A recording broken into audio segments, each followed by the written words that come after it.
Science یہ کہتی ہے کہ جب ماں کو حمل ہوتا ہے نا اسے حیض کا خون نہیں آتا. بھئی کس لیے نہیں آتا؟ کیونکہ وہی خون پیٹ کے اندر بچے کی خوراک ہوتی ہے, وہی خون پیٹ کے اندر بچے کی خوراک ہوتی ہے. اور قرآن میں اللہ تعالیٰ فرماتا ہے انما یرید اللہ, میں نے اس گھرانے سے ناپاکی کو دور کر دیا.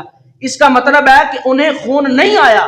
اگر نہیں آتا تھا تو پیٹ کے اندر امام حسن کی خوراک کیا تھی, امام حسین کی خوراک کیا تھی؟ پیٹ کے اندر بچے کی خوراک تو وہی ہوتی ہے نا جو حیض والا خون ہوتا ہے.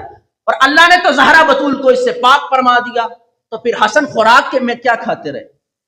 حسن خوراک میں کیا تناول فرماتے رہے بطن اطہر کے اندر؟ حسین اپنی ماں کے بطن اطہر کے اندر تناول کیا فرماتے رہے؟